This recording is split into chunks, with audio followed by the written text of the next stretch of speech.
তো ভোট যুদ্ধে যদি কোনো দল সরকারে থেকে একটা ভোট কৌশল হিসাবেও ইউজ করে এবং সেই ভোট কৌশলের জন্য যদি গরিব প্রান্তিক মানুষের কাছে 500 টাকা করে এক্সট্রা যায়, তাতে আপত্তি কিসে? কোনো আপত্তি নেই, শুধু বলছি এটা অনেক বেশি দেওয়া যায়। ইস্তাহারে থাকবে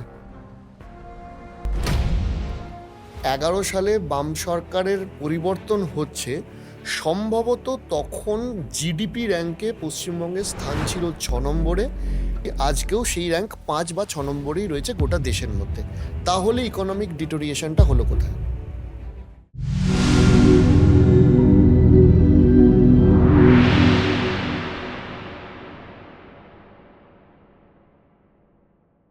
আপনি বলছেন যে এই যে 5000-এর যে বেনিফিট বা হোয়াট এভার, এটা 4000 হতে পারে, এটা 6000 হতে পারে। আপনারা সরকারে এলে এটা স্পেসিফিক্যালি ইস্তাহারে থাকছে কিনা, যে সিপিআইএম এলে মানুষের কাছে ক্লিয়ার হোক যে মানুষ কত টাকা পেতে পারে। ক্ল্যারিফিকেশন কি তৃণমূলের অপশন হিসেবে সিপিএম এলে এই বেনিফিটটা পেতে পারে, তার ক্ল্যারিফিকেশন একদম ইস্তাহার ভিত্তিক থাকছে কিনা। দুই, ওই একটা কথা আছে না যে everything is fair in love and war.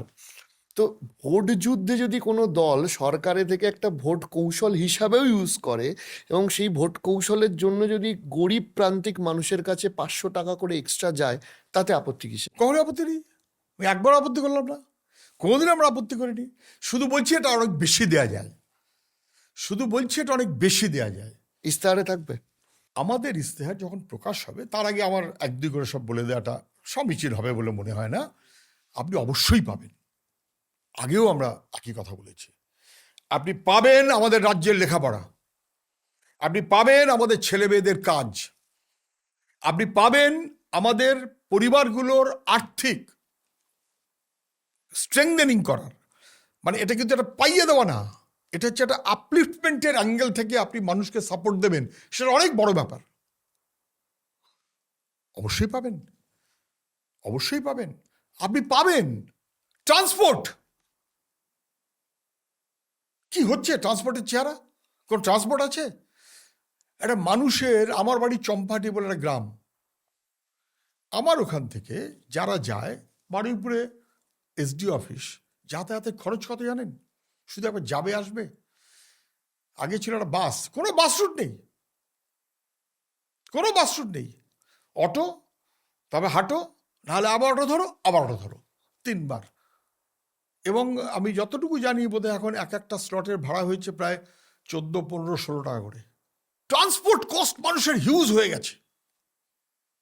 স্বাস্থ্য, একটা মানুষ একটা স্বাস্থ্যের জন্য কি হাহাকার করতে হচ্ছে। 73% অব দি বেঙ্গল পপুলেশন সরকারি স্বাস্থ্য ব্যবস্থার মধ্যে ছিল, এখন সরকারি স্বাস্থ্য ব্যবস্থাটাকে ভেঙে চৌচির করে দেওয়া হচ্ছে, চৌচির করে দেওয়া হচ্ছে। যা হবে চলো প্রাইভেট। আর ওখানে গিয়ে একটা টুকটাক কিছু একটা হলো, তারপর সে সিট পাওয়া না পাওয়া নিয়ে বোধহয় কিছু কারবার টারবার চলে, সবাই সব বুঝতে পারছেন। ফলে মানুষের শিক্ষা, মানুষের কাজ, মানুষের স্বাস্থ্য, মানুষের নাগরিক জীবন, মহিলাদের সুরক্ষা, পরিবহনের বন্দোবস্ত এবং ডাইরেক্ট ক্যাশ বেনিফিটের মতন করে সোশ্যাল ওয়েলফেয়ারের স্ট্রেংথেনিং, শক্তিশালী করা। Yes, we will do it. আপনি বোঝার জন্য চারদিক ঘুরতে হবে না, আমার কথা শুনতে হবে না। 77-এর বামফ্রন্ট 2011 পর্যন্ত কোথায় ছিল পশ্চিমবাংলা? কোথায় ট্রেন তুললেই চলে গেছে।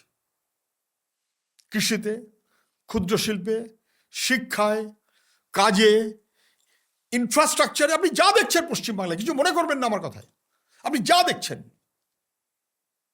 হলদিয়া পেট্রোকেমিক্যাল বামফ্রন্ট, বিদ্যুৎ কেন্দ্র একের পর এক, কোলাঘাট থেকে সাগরদিঘি যা বলেন বামফ্রন্ট, বাইপাস বামফ্রন্ট, কল্যাণী এক্সপ্রেসওয়ে বামফ্রন্ট, বেলঘড়ি এক্সপ্রেসওয়ে বামফ্রন্ট, সেকেন্ড হুগলি ব্রিজ বামফ্রন্ট, নিবেদিতা সেতু বামফ্রন্ট, নিউ টাউন একটা নতুন শহর, জ্যোতি বসু নগর ছিল, ওদের জ্বালা হলো, নাম কেটে দিয়েছে, বামফ্রন্ট। আইটি হাব বামফ্রন্ট, নতুন একটাও হয়নি। লেদার কমপ্লেক্স বামফ্রন্ট। আপনি যা দেখছেন, যা এই রাজ্যের সরকার শোকেস করছে, খড়গপুরের টাউনশিপ বামফ্রন্ট, আপনি যা দেখতে পাচ্ছেন, আরো অনেক হবার কথা ছিল যেগুলো ওরা করতে দিল না। এই জায়গাতে আমরা পশ্চিমবাংলাকে তুলে নিয়ে যাচ্ছিলাম, ওদের জ্বালা হলো, ওরা বামফ্রন্টকে ক্ষতি করার জন্য পশ্চিমবাংলাকে সর্বনাশ করে দিল। বামফ্রন্টের সময় যে এগোচ্ছিলাম, গত 11, 12, 13, 14, 15 বছর ধবাস করে তলায় নেমে গেছে।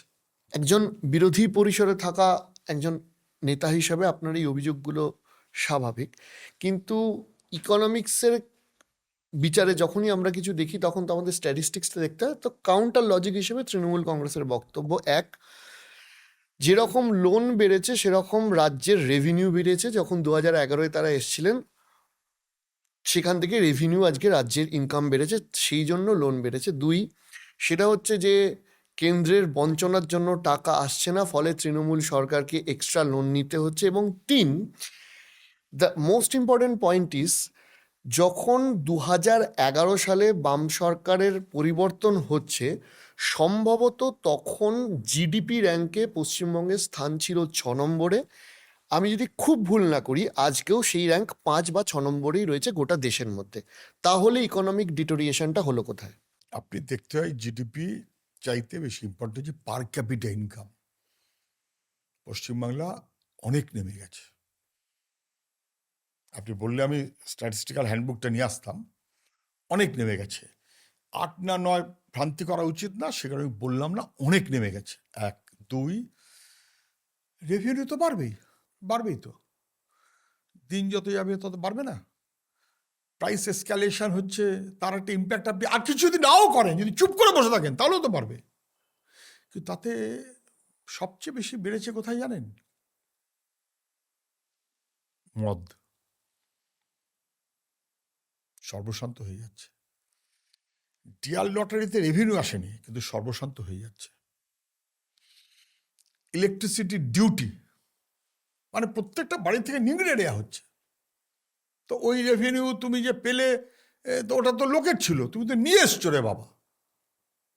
এবং সেটা তার জন্য তুমি সেটা দিয়ে ক্যাপিটাল ডেভেলপমেন্ট করেছো, তো কিছু করোনি তো। রাজারহাট মানে দিস নিউ টাউন, জ্যোতি বসুনগর, 10,000 কোটি টাকা রেখে দেওয়া ছিল হিটকোর। খেয়ে ফেলেছে। এই একের পর এক সেক্টর ধরে ধরে বলা যায়। যে কোনো ক্ষেত্রে আপনি পারলে প্রায় একই রকম দেবে। এই ডিএ এটসেট্রা, এই এতগুলো বছর ধরে তুমি দাওনি, এবং শূন্য পদ রেখেছ 2 লক্ষ কোটি টাকার বেশি। আমি একটা হিসেব দিয়েছিলাম তখন, বোধহয় 17-18 সালে বিধানসভায়। তখন ছিল ওরকম, এখন আরো বেড়ে যাবে, হয়তো 3-3.5 কিছু একটা অঙ্ক দাঁড়াবে। 2 লক্ষ কোটি টাকার বেশি তুমি তো সেটা দাওনি। সেই টাকাটা কোথায় গেছে? কি করেছো সেই টাকা দিয়ে? তাহলে আবার লোন নিলে কেন? তুমি লোনও নেবে, করবেও না কিছু, দেবেও না কিছু, সব তোমার ফান্ডে চলে যাবে। আইপ্যাক না অন্য কিছু প্যাক। মুখ্যমন্ত্রী বলেছিলেন কি একটা প্যাক, কি একটা যেন বলেছিলেন। এগুলো একেবারে বেঠিক, বেফালতু কাজ হয়ে যাচ্ছে, যেটা লোক দেখানোর মতন একটা কথা হয়তো ওরা বলছে, কিন্তু সেটা যে অন্তঃসার শূন্য, এইটা আপনি গ্রামের। আমি আপনার বিধানসভা প্রশ্ন করেছিলাম জানেন, প্রথমবার বললো বোধহয় পথশ্রী প্রকল্প, ঢাকঢোল পিটিয়ে চালু হলো। তারপরে এই গভর্নমেন্টের আমলে আবার দেখলাম রাস্তাশ্রী হয়ে গেল। আমি জানি না পথশ্রী আর রাস্তাশ্রী, পথ আর রাস্তায় দুটো আবার নমিনিকেচারে কোনটাকে পথ বলে কোনটাকে রাস্তা বলে, দুটো কি ফারাক হয়েছে। আমি তখন একবার, মানে আমি বাড়ি থেকে যাতায়াত করি যে রাস্তাগুলো, এই রাস্তায় এদিক দিয়ে ওই রাস্তায়, সবগুলোই দেখলাম ভাঙাভাঙি। বিধানসভায় একদিন ওই রাস্তাগুলোর ছবি তুলে নিয়ে এসে বললাম যে অদ্ভুত কাণ্ড, কি হলে কি হয় বুঝতে পারছি না। যখন রাস্তা তৈরি হচ্ছে একেবারে চকচকে রাস্তা, 3 মাস 4 মাস 6 মাস কঙ্কাল। কি করে হচ্ছে? ফলে আপনি ওপরে দেখলাই করছেন, ভেতরে ফাঁপা করে দিচ্ছেন। আপনি সব ক্ষেত্রেই পারলে প্রায় তাই করছেন। ওপরে দেখনাই একটা ভাব রাখছেন, ভেতরটা ফাঁকা করে দিচ্ছেন। লড়াই একটা ভাব রাখছেন, ভেতরে অ্যাডজাস্টমেন্টের ব্যবস্থা করে নিচ্ছেন, সেটিং বা যাই বলুন না কেন। ফলে সবগুলো মিলিয়ে একটা এরকম কাণ্ড এমন করা হয়েছে, যেটা কিন্তু এখন ধরা পড়ে যাচ্ছে। সময় লাগে তো, ধরা পড়ে যাচ্ছে। সকাল দুপুর সন্ধে যাই বলুন ধরা পড়ে যাচ্ছেন। উনি একটা কাজ করুন না, ওই যে উনি একটা পোস্টার দিতেন আগে, সততার প্রতীক মমতা। আমি দুবার তিনবার বলেছি জানেন, আমি দুবার তিনবার বলেছি যে ওইটা একটু পোস্টারটা কেমন ছাড়লে ভালো হয় না। আর কিন্তু ওরা ছাড়ছে না। ধরুন দীর্ঘ 34 বছর ক্ষমতায় থাকা একটা দল, যেখানে যখন 2016-তে ভোটে যাচ্ছেন তখন আপনারা প্রধান বিরোধী দল হিসাবে, তখনও প্রায়, আমি খুব ভুল না করলেও প্রায় 60-এর ওপর বিধায়ক সংখ্যা। ইভেন যখন 2021 সালে আপনারা ভোটে যাচ্ছেন তখনও একটা প্রায় 25-30 জন বিধায়ক সংখ্যা নিয়ে আপনারা যাচ্ছেন। 2021 থেকে 26 এই প্রথম বিধানসভায় সিপিআইএম এর কোনো উপস্থিতি ছিল না। এই ভোটটা কতটা টাফ হতে পারে? প্রথমত 34 বছর বামফ্রন্ট ক্ষমতা না, তাহলে তো আমরা আরেকভাবে চলতাম, ক্ষমতার জাহির করে চলতাম। আর ক্ষমতার জাহির করে চললে এখন যারা চলছে দেখতে পাচ্ছেন সবাই, যে ক্ষমতার জাহির করে চললে আর কাউকে রেয়াত করবো না, নো ভোট নাথিং, কেউ জিতলেও জিততে পারবে না, কেউ ভোটে দাঁড়ালেও দাঁড়াতে পারবে না, কেউ ভোটার থাকলেও ভোট দিতে পারবেন, এই যে গোছাটা ব্যবস্থা, এবং যা কিছু সব আমার, চাকরি বাকরি অমুক তমুক দুর্নীতি টাকা প্রচার মিডিয়া এভরিথিং, মানে ক্ষমতা বাড়তে বাড়তে কোথায় গিয়ে পৌঁছয় যে দুনিয়ার সব উদ্বোধন করতে করতে একদিনে 550 উদ্বোধন কাগজে অ্যাডভার্টাইজমেন্ট, দ্যাট ইজ, এটা ক্ষমতার অসভ্যতা বলতে আমি যা বুঝি ওই জায়গাতে নিয়ে চলে গেছে। আমাদের ক্ষেত্রে আমরা কখনো ক্ষমতা অ্যাঙ্গেলে দেখিনি। দায়িত্ব, our role and responsibility towards the people. সেই কারণে 77-এর পশ্চিমবাংলা 21 পর্যন্ত গোটা বাংলাটা গড়ে উঠেছে, গ্রাম এলাকা গড়ে উঠেছে, গরিব নিম্নবিত্ত মানুষ ভরসা পেয়েছে, ইত্যাদি ইত্যাদি, ক্রমশ এখন বাড়ানো যায়। বাট সামহাউ মানুষ মনে করেছেন যে একটা বদল হলে খারাপ হয় না। খানিকটা 8-এর পঞ্চায়েতে তার সিগন্যাল দিয়েছে, 9 লোকসভা ইলেকশনে তার খানিকটা সিগন্যাল দিয়েছে। আমরা আরেকটু অ্যালার্ট হতে পারতাম কিনা, আরেকটু অন্যরকমভাবে ভাবতাম কিনা, ভাবতে পারতাম কিনা, এ নিয়ে প্রশ্ন উঠতে পারে। বাট হাউএভার 11 সালে তৃণমূল জিতেছে, বামফ্রন্ট পরাজিত হয়েছে, that was not a unfair vote. মানুষ ভোট দিয়েছে, মনে করেছে আমরা না, আমরা মেনে নিয়েছি গ্রেসফুলি যে ঠিক আছে, মানুষ মনে করেছে আমরা না, যারা আছে ভালো করে চালাক। এবং একটা শব্দ আমরা বলেছিলাম 6 মাস নো ডিস্টারবেন্স, যারা সরকার চালাচ্ছে তারা চালাক। সংবাদ মাধ্যমে লেখা হয়েছিল হানিমুন পিরিয়ড ছেড়ে দিয়েছে ফর তৃণমূল কংগ্রেস।